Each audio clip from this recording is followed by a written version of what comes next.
Good morning. Welcome to subramani.com. I'm going to talk to you about the amazing financial nonsense one hears and one reads today in the media. Now, I'm not talking only of the mainstream media. Of course, there is nonsense there. But in the blogs, which is the social media, and on television and on YouTube, amazing amount of nonsense which is there, which sends me back to Mahabharat, where the definition of Kali Yuga is when people who talk well are thought to be subject market experts. It's amazing how they've defined Kali Yuga so beautifully, because just because a person can speak well, just because a person looks good, can read off well from the teleprompter, does not make them subject matter experts. They are just people who are presenting stuff written by somebody else. So if you remove that writer from the scene, these guys can look very ordinary. You've seen Prakash Raj make a fool of himself when he didn't have a script writer, right? So film stars, television anchors are all good looking people who can read well off a teleprompter. But when you remove the support system around them, then they start talking complete nonsense, especially those who do not do enough of their homework. There are ones who do a lot of homework, they check out on facts, but there are a lot of ones who do not do very sensible work. So let me just enumerate some of the things which I've heard. This is more like a humor show, but yeah, let me, because I have to enumerate, I have to read out something. So yeah. So first one, NPS is marketed very well. So one thing I heard from one of the NPS providers, a big guy, CXO, let's call him, he says, but Subra, NPS already does the asset allocation. So once that is done, you don't really need a financial planner. I think this is amazing poor understanding of what a financial planner or an IFA should do for you. How you compensate him is a completely different question, but the question is, can you do all these things? Will you be sure that when you are doing an either or survivor investment, you also nominate? Those are the things which you expect your advisor to do, not just asset allocation. Remember, asset allocation, the role of the advisor is to suggest. Ultimately, it is up to you to choose what assets, how you want it allocated. Remember, asset allocation is more like insurance. It make sure that you don't fail. It is not something which will improve your return. It is not an asset value increaser or a return increaser. It is something which is done more to protect your return. So it is a little defensive, not aggressive, right? So don't believe such stuff.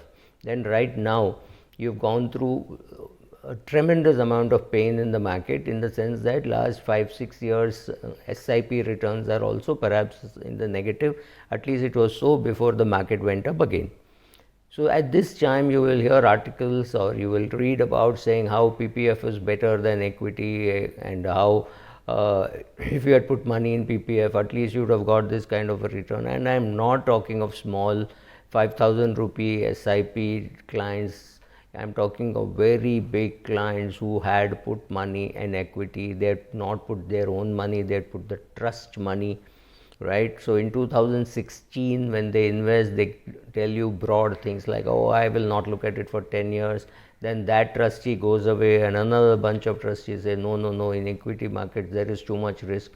So the 1 crore investment which was made in 2015 is removed in 2020 as a 80 lakh investment or an 85 lakh investment. Why has this happened? Because this is a completely wrong time to be doing an appraisal of your portfolio. But there are these big people with 20-30 crores who refuse to accept professional advice and who make a mess, right?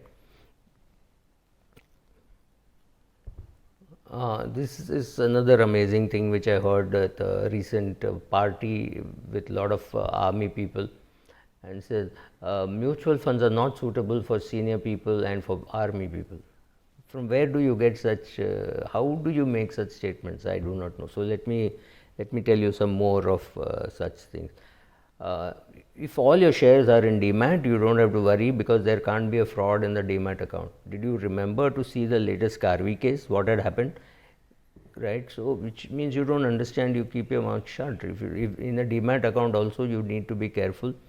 The NSGL statement which you get is the absolute ultimate proof of where you have invested. So in case it is a bigger amount than what your Demat account is showing, just check whether they coordinate perfectly. The number of shares and the name of the company have to match perfectly, right? You need to be careful. So don't believe that if once your account is in Demat, there can't be a fraud. If you had invested 10 rupees, 10,000 in 1918 Wipro, it would be 600 crores today. True, perfectly true, mathematically. Emotionally, the question to ask is, would you have stayed put during the whole journey? That is the question to ask, right? Another amazing statement, mutual funds are too risky for senior citizens. Completely wrong. Mutual funds are not too risky for senior citizens. In fact, I would think even if it's a person with just say 2 crores to be invested, let us say there is a 65-year-old or a 60-year-old who's got 2 crores to invest, and which means they can get into the senior citizen saving scheme. They can get into the Pradhan Mantri Vaya Vandana Yojana, that is the PM pension plan for senior citizens, and could have got into RBI bonds, but that RBI bond got closed now. So assuming he could put 15 lakhs in senior citizen saving scheme and 15 lakhs in the Prime Minister pension plan, Pradhan Mantri Varishta Bima Yojana. After that, what? 30 lakhs is invested and the RBI bond is closed. So he's got 1.7 crores. Where does he invest? Remember, suppose this person already has a pension, so does not need the cash flow.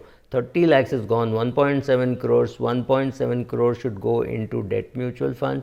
A portion of that should get into a SGP, into an equity fund, and the balance, and it should remain there. I mean, if let us assume 1.7 crores is put into a combination of liquid funds, etc. The SGP can be as small as 5 or 10,000 rupees. This is basically to provide for inflation at a later period, right? So senior citizens, 80-year-olds, 85-year-olds, 90-year-olds can also be in mutual funds. Maybe they should be in debt mutual funds. Maybe they should be in growth options so that you don't pay tax. This person doesn't need, suppose a person has got 50-60,000 rupee pension and he's got also 2 crores to invest. That 2 crores has to be in assets which do not create any income for this person because he's already paying tax on the pension, right? So be careful when you listen to such stuff. Mutual funds are suitable for everybody. Mutual funds can be as simple as a liquid fund where the returns will be very close to what you get in the savings bank account, something like 2.5-3% going forward. And or you could even be in a gilt fund, which is so-called government securities, which could be very high risk after a couple of years. It may be very attractive. It was very attractive 2 years ago. It could be reasonably attractive now, but it could be a disastrous investment in 2021-22. So if you know how to do market timing, etc., if you can understand interest rates, movements, then yes, gilt fund. Otherwise, you have to be in a fund with a 2-year kind of a duration. Could be a very high quality corporate bond fund with 2-year duration. That is very safe. I would happily put a 60-year-old's money into that and withdraw it when she is 75 or 80. Until then, having been in growth option, we would have saved a lot of tax, right? So don't believe that. Your money is very safe in bank fixed deposits. Absolutely true, as long as it's a government bank. But please remember, the government is today short of money. So will saving the bank deposit holders be their topmost priority? I don't know. So take care of your money. It makes sense to put your money in a State Bank of India, which is a profit making, dividend paying bank, rather than in a bank which is losing money and is not so well run. So instead of keeping money in Indian bank, keeping money in State Bank of India makes more sense. Please do it. See whether your bank is a profit making bank, because the government may not have money to bail out some of these shitty banks. Anybody who says they've been outperforming the market over the last 25, 30 years is lying to you. They have been outperforming the markets, yes, but the clients have not been getting the return because for a very long period out of these 30 years, the client was paying an entry load, right? My mutual funds charges 2%. So when they have 100 crores, they make a profit of 2 crores. Wrong, completely wrong. Your AMC has costs. They've got a fund manager whose salary has to be paid. They've got simple statements to be printed, couriered to you, or sent by email, whatever. All those costs are incurred. Fund management costs are incurred. Research costs are incurred. Yes, for all that put together, they get 2%. So it is not 2% profit, 2% is the fees. That 2% fees is also falling thanks to competition, thanks to index funds outperforming these funds. So I don't see any large cap fund being able to charge that much for a very long period of time. So those myths have to be broken. So a lot of financial nonsense going around. Equity, you will make money over long periods of time, and that long period of time, I'm not defining it as 3 years, 5 years, 10 years. It is not something which we know, because whatever money you had made, let us say you had invested in 2009, in 2019 you were very profitable, you removed the money, so in just 10 years you made money. However, if you just waited till March, you lost money. In April and May, you recovered some of it. So market does not follow a pattern, but largely in the long run with an SIP you should make money. And don't check your portfolio at the worst time or at the best time. It forces you to take completely stupid and irrational decisions like some of the trusts who have taken. Thank you. Good morning, welcome to subramani.com. I'm going to talk to you about the amazing financial nonsense one hears and one reads today in the media. Now, I'm not talking only of the mainstream media, of course, there is nonsense there, but in the blogs, which is the social media, and on television and on YouTube, amazing amount of nonsense which is there, which sends me back to Mahabharata, where the definition of Kali Yuga is when people who talk well are thought to be subject market experts. It's amazing how they've defined Kali Yuga so beautifully, because just because a person can speak well, just because a person looks good, can read off well from the teleprompter, does not make them subject matter experts. They are just people who are presenting stuff written by somebody else. So if you remove that writer from the scene, these guys can look very ordinary. You've seen Prakash Raj make a fool of himself when he didn't have a script writer, right? So film stars, television anchors are all good looking people who can read well off a teleprompter. But when you remove the support system around them, then they start talking complete nonsense, especially those who do not do enough of their homework. There are ones who do a lot of homework, they check out on facts, but there are a lot of ones who do not do very sensible work. So let me just enumerate some of the things which I've heard. This is more like a humor show, but yeah, let me, because I have to enumerate, I have to read out something. So yeah. So first one, NPS is marketed very well. So one thing I heard from one of the NPS providers, a big guy, CXO, let's call him, he says, but Subra, NPS already does the asset allocation. So once that is done, you don't really need a financial planner. I think this is amazing poor understanding of what a financial planner or an IFA should do for you. How you compensate him is a completely different question, but the question is, can you do all these things? Will you be sure that when you are doing an either or survivor investment, you also nominate? Those are the things which you expect your advisor to do, not just asset allocation. Remember, asset allocation, the role of the advisor is to suggest. Ultimately, it is up to you to choose what assets, how you want it allocated. Remember, asset allocation is more like insurance. It make sure that you don't fail. It is not something which will improve your return. It is not an asset value increaser or a return increaser. It is something which is done more to protect your return. So it is a little defensive, not aggressive, right? So don't believe such stuff. Then right now you've gone through a tremendous amount of pain in the market, in the sense that last 5-6 years SIP returns are also perhaps in the negative. At least it was so before the market went up again. So at this time you will hear articles or you will read about saying how PPF is better than equity, and how if you had put money in PPF, at least you would have got this kind of a return. And I am not talking of small 5,000 rupee SIP clients. I am talking of very big clients who had put money in equity. They had not put their own money, they had put the trust money, right? So in 2016 when they invest, they tell you broad things like, oh, I will not look at it for 10 years. Then that trustee goes away and another bunch of trustees say, no, in equity markets there is too much risk. So the 1 crore investment which was made in 2015 is removed in 2020 as a 80 lakh investment or an 85 lakh investment. Why has this happened? Because this is a completely wrong time to be doing an appraisal of your portfolio. But there are these big people with 20-30 crores who refuse to accept professional advice and who make a mess, right? This is another amazing thing which I heard at a recent party with a lot of army people, and says mutual funds are not suitable for senior people and for army people. From where do you get such, how do you make such statements? I do not know. So let me tell you some more of such things. If all your shares are in Demat, you don't have to worry because there can't be a fraud in the Demat account. Did you remember to see the latest Karvi case? What had happened?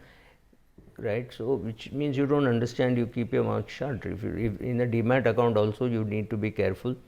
The NSGL statement which you get is the absolute ultimate proof of where you have invested.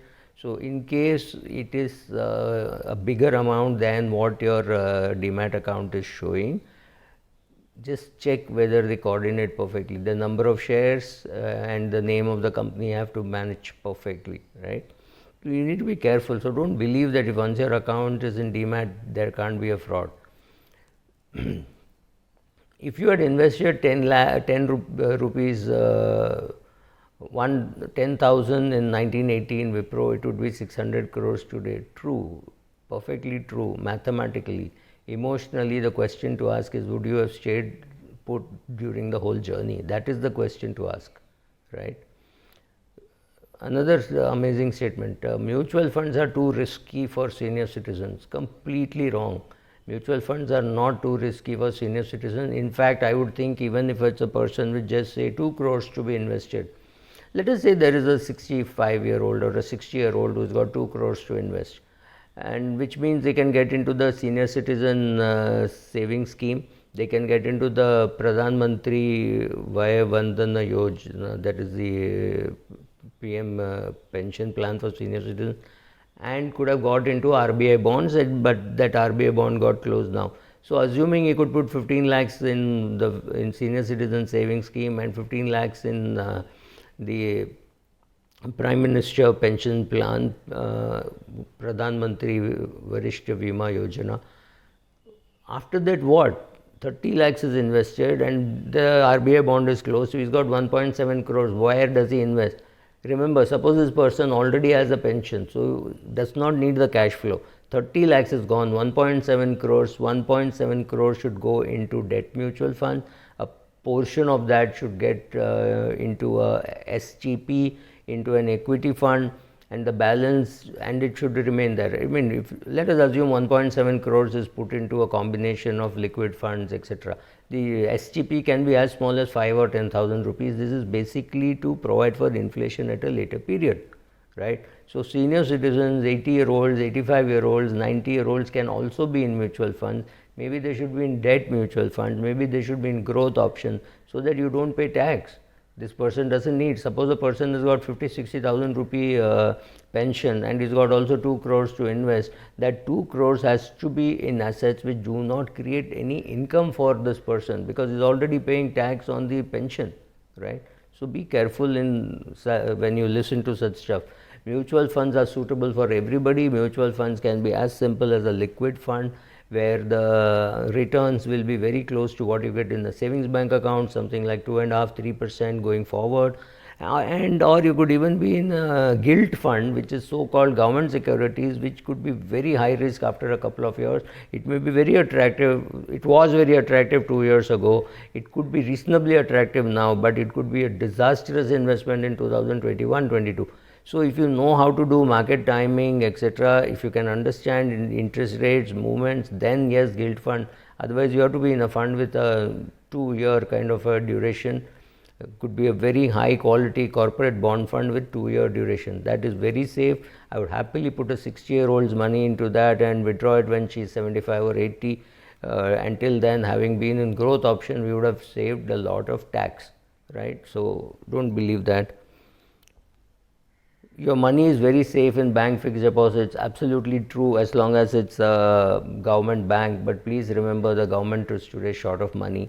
So will saving the bank deposit holders be their topmost priority? I don't know. So take care of your money. It makes sense to put your money in a State Bank of India, which is a profit making, dividend paying bank, rather than in a bank which is losing money and is not so well run. So instead of keeping money in Indian bank, keeping money in State Bank of India makes more sense. Please do it. See whether your bank is a profit making bank, because the government may not have money to bail out some of these shitty banks. Anybody who says they've been outperforming the market over the last 25-30 years is lying to you.